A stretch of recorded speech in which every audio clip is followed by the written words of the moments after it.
For as long as anybody can remember, California has ranked among the most desirable places to live on Earth. Its majestic redwood forests, world-class education system, sandy beaches, beautiful people, and global food scene have cemented its status as a proven mecca for big money and talent.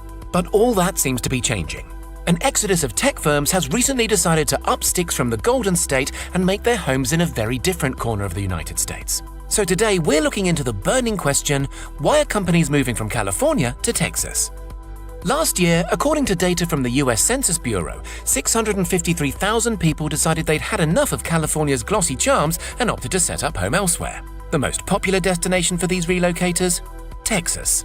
Internal migration trends like these are always complicated, but it's worth noting that this Texan exodus has really picked up pace this year, with some very high-profile people and companies making their way out to the Lone Star State. Let's look at a few. In July, Elon Musk announced that the biggest US Tesla car plant to date will be built on the outskirts of Austin, Texas. And that's no small thing, representing a $1.1 billion investment in the region, not to mention the creation of around 5,000 high-skilled jobs.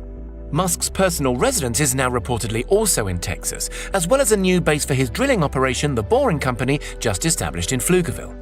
Part of Musk's reason to move there is no doubt so he can be closer to his beloved SpaceX base in Boca Chica, South Texas. That's where Musk's Starship rockets are currently being developed and tweaked, ready for a future mission to Mars. But there's also significant push factors actively driving Musk away from California. Back in May, Musk had a very public bust-up with Californian official Lorena S. Gonzalez after his Fremont, California Tesla factory was forced to close as part of the state's efforts to tackle the spread of coronavirus. Musk was furious at the order to close and issued a tweet saying his company would be filing a lawsuit against Alameda County immediately. The unelected and ignorant interim health officer of Alameda is acting contrary to the governor, the president, our constitutional freedoms, and just plain common sense. Frankly, this is the final straw. Tesla will now move its HQ and future programs to Texas, Nevada immediately. If we even retain Fremont manufacturing activity at all, it will be dependent on how Tesla is treated in the future. Tesla is the last car maker left in CA. Lorena Gonzalez stated her position succinctly. Elon Musk, to which Musk coolly replied, "Message received." But it isn't just hot-headed upstarts rage-quitting California lately. Hewlett-Packard Enterprise, the 21st century iteration of the firm founded in a Palo Alto garage by Bill Hewlett and David Packard in 1939, is also making tracks toward Texas. The firm, considered by many as the great granddaddy of Silicon Valley tech giants, is building a state-of-the-art campus on the outskirts of Houston. A statement by Hewlett-Packard Enterprise hinted at the reasoning for the move, saying Houston is an attractive market to recruit and retain future diverse talent.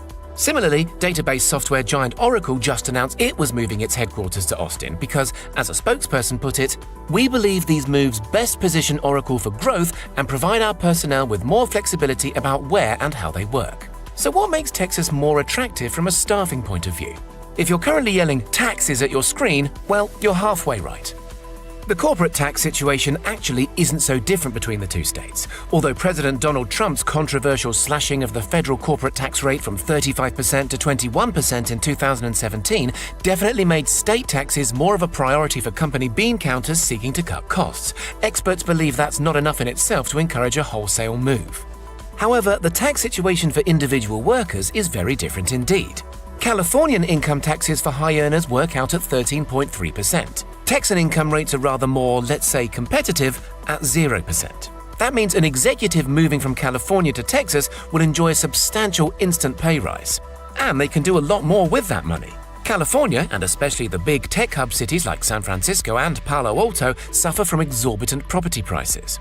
In Houston, a well-paid tech worker can afford a much larger house and a better overall quality of life with it. Even culturally, Texas isn't so different from California. Although Texas is famously conservative and defiantly red state in its outlook, places like Austin, with its healthy 47% rate of degree-educated workers and hip cultural happenings like the annual South by Southwest Festival, increasingly give groovy Cali a run for its money. Podcast host Joe Rogan, who famously smoked weed on screen with Elon Musk, is also making the move.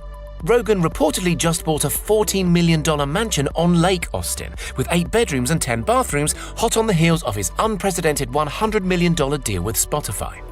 More important than taxes and culture, however, the biggest driving force behind the current exodus has been the coronavirus pandemic. A study from leading corporate consultants Gartner found that around 3/4 of chief financial officers anticipate ever more employees would work from home permanently after this year proved that this was not only feasible but even desirable in many cases. If that's true of companies in general, it's especially true for tech firms. And naturally, if you're working from home, why would you go to the expense and hassle of living in a big city when you could enjoy a much larger property somewhere out in the countryside? California's regulatory framework is also cited as a factor in companies seeking to shift operations to more laissez-faire Texas. Deep Blue Cali, critics argue, abuses its legal and legislative muscle to bully corporate decision-makers. Whether or not you think Elon Musk was right to keep his factory open during a pandemic, it's easy to see why corporate bosses look at plans to, for instance, cap executive pay relative to frontline workers with a fair dollop of skepticism. Musk has icily suggested Californian leaders have much in common with an arrogant sports team after decades unchallenged at the leading edge of the tech sector. If a team has been winning for too long, they do tend to get a little complacent, said Musk. They're a little entitled, and then they don't win the championship anymore. Musk also spoke scathingly of California's oppressive regulatory regime, in language designed to cut to the very heart of what makes the state so special. You have a forest of redwoods, and the little trees can't grow. However, it's plain to see that the big, well-established California stalwarts like Google, Facebook, and Apple, with its shiny new $4 billion headquarters, aren't going anywhere for now. And so, however many fresh-faced upstarts like vape manufacturer Juul drag their operations out to Texas, it seems the Cali tech dream won't be going up in smoke anytime soon.